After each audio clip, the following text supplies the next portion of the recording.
Hello everyone, I am Neha and welcome back to my channel. Today we will talk about calculation of t-test जो कि हमेशा exams में आता है और ये क्वेश्चन भी 2019 में आ चुका है।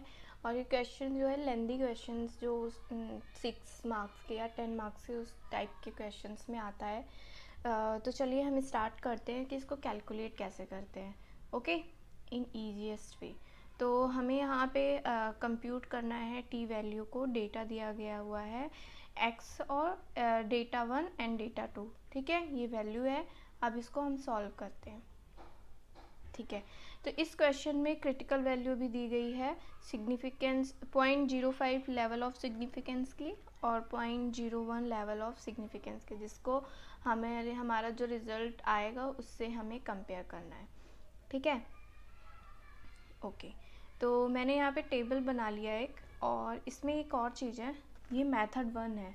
हम मेथड 2 को नेक्स्ट वीडियो में डिस्कस करेंगे, जिससे कि आपको जो भी मेथड या प्रोसीजर या मेथड आपको इजी लगेगा, आप उसको एग्ज़ाम में यूज़ कर सकते हैं। तो चलिए हम स्टार्ट करते हैं। तो हमने यहाँ पे टेबल प्रिपेयर कर ली है सबसे पहले। तो यहाँ पे मैंने ये नंबर्स दे दिए हैं कि हमारे कितने नंबर्स हैं यहाँ पे, ठीक है। ऑब्जर्वेशन के 10 नंबर्स हैं, ओके। तो डेटा 1 को मैंने x1 दे दिया है और डेटा 2 को x2 दे दिया है। मैंने इसलिए इसको अलग अलग कैलकुलेट किया है क्योंकि इजी रहेगा, आपको यहाँ से बार बार इधर नहीं जाना पड़ेगा। तो इसलिए मैंने इस तरीके से कुछ टेबल को प्रिपेयर किया है। तो सबसे पहला स्टेप हमें क्या करना है, हमें जो x1 डेटा है उसका सम कर लेना है। तो यहाँ पे मैंने जो सम किया है x1 को, वो 30 आया है हमारा, और फिर हमें x2 को सम करना है जो कि हमारा x2 आया है 40।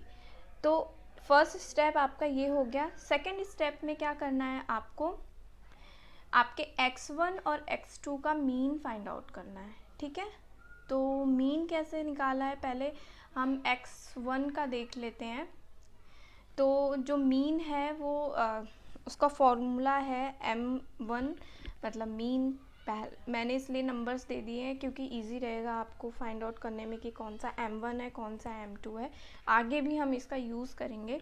तो सिग्मा x f1 और अपॉन n, तो सिग्मा x आपका कितना है, 30 है। तो यहाँ मैंने 30 लिख लिया, अपॉन 10 इक्वल टू 3, ठीक है। तो अब हम क्या करेंगे, x1 को m1 से माइनस करेंगे तो हमें d1 अपना मिलेगा, ठीक है, फाइंड करेंगे। तो चलिए स्टार्ट करते हैं।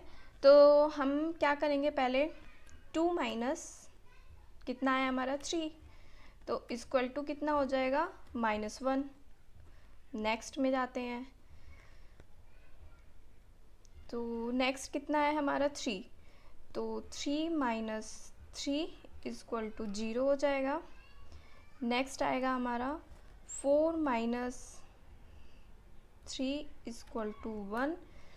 यहाँ पे मैंने माइनस इसलिए लगाया है क्योंकि 3 बड़ा नंबर है और उसके आगे माइनस लगा हुआ है। अगर आप छोटी वैल्यू से बड़ी वैल्यू में माइनस करते हैं, सब्ट्रैक्ट करते हैं, तो बड़ी वैल्यू के सामने जो भी साइन होता है वही उसका रिज़ल्ट में आता है। तो बड़ी वैल्यू के सामने माइनस है, इसलिए हमने यहाँ पर -1 लिखा है। अब ठीक है, अब आते हैं सेकेंड। इसके बाद नेक्स्ट है 2 minus 3 is equal to -1, same मैंने अभी जो बताया है आपको, ठीक है। अब नेक्स्ट है 5 minus 3 is equal to 2, okay. अब आएगा 3 minus 3 is equal to 0, okay. Next है हमारा 4 minus 3 is equal to 1, and next है 2 minus 3 equal to -1, okay. And next है 2 माइनस 3 इक्वल टू -1, और नेक्स्ट है 3 माइनस 3 इक्वल टू 0। तो अब हम क्या करेंगे, हमें d1 मिल गया है। अब इसको हम क्या करेंगे, स्क्वायर करेंगे, ठीक है। अब -1 और -1 को जो हम मल्टीप्लाई करेंगे तो माइनस माइनस प्लस हो जाएगा, तो इसलिए हमें अब माइनस का साइन लगाने की ज़रूरत नहीं है। तो इसलिए यहाँ पे हो जाएगा 1, नेक्स्ट 0 का 0, फिर 1, नेक्स्ट 1, 2 का 4 हो जाएगा स्क्वायर, नेक्स्ट 0, नेक्स्ट 1 और नेक्स्ट 1 एंड नेक्स्ट 1 और नेक्स्ट 0। अब हम क्या करेंगे कि D1 का जो स्क्वायर हमें फाइंड आउट हुआ है, जो ये हमें नंबर फाइंड आउट हुए हैं, इसको हम सम कर लेंगे। तो चलिए पहले इसको सम कर लेते। तो जब हम इनको D1 के स्क्वायर को हम सम करेंगे तो हमारा आएगा 10। चेक भी कर सकते हैं हम, 1 2 3 4 5 6 7 8, ओके सॉरी यहाँ पे हो जाएगा 4, तो हो जाएगा ये 10। ओके नाउ अब हम D1 का होल स्क्वायर हमें मिल गया है। अब हम x2 की प्रॉब्लम को सॉल्व करेंगे, जिसका हमने सम पहले से कर रखा है। x2 हमारा 40 है सम, ठीक है। अब हम इसका पहले मीन निकालेंगे। तो मीन मैंने पहले से निकाला हुआ है m2 का।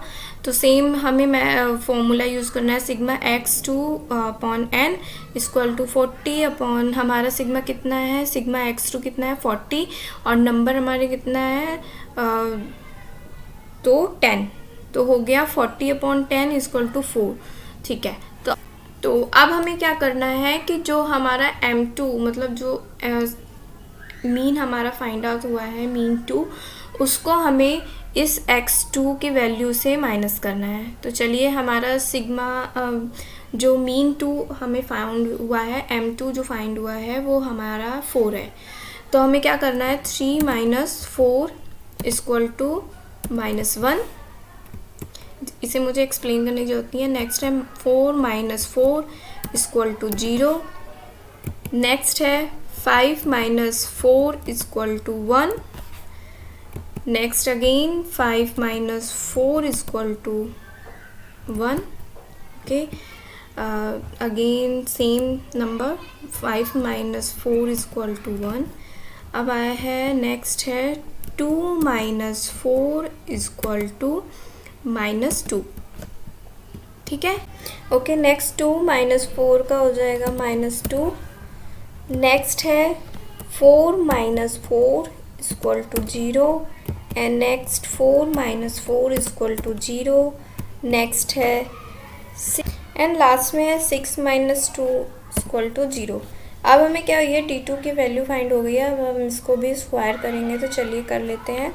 1 0 का 0, नेक्स्ट 1, नेक्स्ट भी 1 है, नेक्स्ट 1, नेक्स्ट है 4, next 4, next 0 and 0 and 4। Okay अब हम D2 के स्क्वायर को हम क्या करते हैं, सम कर लेते हैं, जैसा कि हमने D1 के स्क्वायर को सम किया था। चलिए पहले इसको सम कर लेते हैं। और 8 4 12 एंड 12 4 16, तो हमारी वैल्यू क्या हो गई 16। चलिए अब नेक्स्ट स्टेप पे चलते हैं। ओके तो सबसे पहले हम देख लेते हैं कि फॉर्मूला क्या है हमारा टी का। तो ये हमारा है टी का फॉर्मूला, जो प्रोसीजर या मेथड 1 में हमने यूज़ किया है। नेक्स्ट मेथड या प्रोसीजर जो हम देखेंगे नेक्स्ट वीडियो में, जो हम देखेंगे इसी क्वेश्चन को लेकर मैं करूँगी, और उसमें फॉर्मूला भी चेंज होगा, ठीक है। तो इसमें ये है कि M1 जो हमने अभी फाइंड किया है ऊपर -M2, ओके ये हमारा, ये अभी हमने जो मीन निकाला था। तो M1 हमारा है 3, M2 है 4, ओके। D1 का स्क्वायर जो हमने किया था, उसका सम किया था, वो हमें वैल्यू पुट करनी है। और सिग्मा D का 2 का जो स्क्वायर किया था, वो वैल्यू हमें यहाँ पुट करनी है। N1 और N2 आपको पता ही है कि हमारा 10 है, और यहाँ भी इंटू N1 प्लस N2 और अपॉन में N1 और N2, ठीक है। और ये रूट में है, नीचे वाली जितनी भी वैल्यू हैं ये सारी रूट में आएंगी, और सिर्फ ऊपर होगा M1 माइनस M2। तो चलिए हम इस फॉर्मूले पे अपनी वैल्यू को पुट करते हैं। बहुत इजी फॉर्मूला है, ज़्यादा आप 4-5 बार लिखेंगे तो आपको याद हो जाएगा, ठीक है। तो ये हमने वैल्यू यहाँ पे पुट कर दी है। हमारा M1 था 3 माइनस 4 M2 था, और हमारा 10 आया था 10 हमारा था D1 स्क्वायर और 16 हमारा आया था सिग्मा D2 स्क्वायर, ठीक है। अपॉन में N1 और प्लस N2 था -2 तो हमारे फॉर्मूले में ही था, तो N1 हमारा 10 है, N2 भी हमारा 10 है। ये N1 और N2 डिफरेंट भी हो सकता है। मान लीजिए N1 आपका 10 है तो N2 आपका 5 भी हो सकता है, 4 भी हो सकता है, 8 भी हो सकता है, ठीक है। और फिर उसके बाद इंटू करके हमारा N1 प्लस N2 था जो कि हमारा दोनों 10 है, और अपान में N1 और N2 था जो इंटू का साइन यहाँ पे मैंने लगा दिया है, ठीक है। अब हम क्या करेंगे, 3 - 4, अब इसको हम सॉल्व करते हैं। अगर 3 - 4 करेंगे तो यहाँ पे -1 आएगा, जैसा कि मैंने पहले ही बता दिया था कि अगर बड़ी वैल्यू के सामने, बड़ी नंबर के सामने, डिजिट के सामने माइनस होता है और छोटी के सामने नहीं होता है, तो जो साइन बड़ी वैल्यू के सामने होता है वही हम उसके जो हमें मिलता है रिज़ल्ट, उसमें हम माइनस लगाते हैं, ठीक है। ये हमारा -1 हो गया, अपॉन में अंडर रूट में हो गया 10 प्लस 16 को अगर आप ऐड करोगे, यहाँ पे मिस्टेक हो गई है, 16 प्लस 10 को आप ऐड करोगे तो यहाँ पे 26 आएगा, ओके 26 आएगा। और अगर आप 10 प्लस 10 को 20 हो गया, 20 में से जब माइनस करेंगे 2 तो आपका 18 हो गया, इंटू 10 प्लस 10 हो गया 20, अपॉन में 10 मल्टीप्लाई बाई 10 तो हो गया 100, ठीक है। अब इसको हम सॉल्व करेंगे नीचे, और फिर इसको हमने डिवाइड किया है, वो लिखा है अंडर रूट, वैसे ही सेम लगाया है, और फिर -1, और फिर जो डिजिट आई है लास्ट में, हमारा आंसर क्या आया है, t = -1.85, ओके। चलिए, तो हमें क्या करना था, यहाँ पे क्रिटिकल वैल्यू ऑलरेडी दी हुई है, उसमें हमें ये बताना है कि जो वो वैल्यू है उस वैल्यू में हमारी जो नल हाइपोथेसिस है वो एक्सेप्ट हो रही है या रिजेक्ट हो रही है, अल्टरनेटिव हाइपोथेसिस है वो एक्सेप्ट हो रही है या रिजेक्ट हो रही है। तो हमारी जो क्रिटिकल वैल्यू है, आप देख सकते हो दोनों सिग्निफिकेंस के लिए कि हमारी 2.10 है और 2.88 है, इन दोनों से हमारी जो वैल्यू आई है क्या आई है, छोटी आई है। तो जो क्रिटिकल वैल्यू अभी मैंने जो दिखाई दोनों सिग्निफिकेंस लेवल पे, उससे हमारी वैल्यू क्या आई है, छोटी आई है। इसका मतलब कि नल हाइपोथेसिस क्या हो गई है, एक्सेप्ट हो गई है। यहाँ पे मैं मेंशन कर देती हूँ ऑब्लिक करके कि no significant difference between both two mean group, ठीक है, मीन ग्रुप है वो दोनों, तो इसकी वजह से उन दोनों में कोई भी सिग्निफिकेंट डिफरेंस नहीं है, और हाइपोथेसिस हमारी क्या हो गई है, तो हमारी वैल्यू एक्सेप्टेड,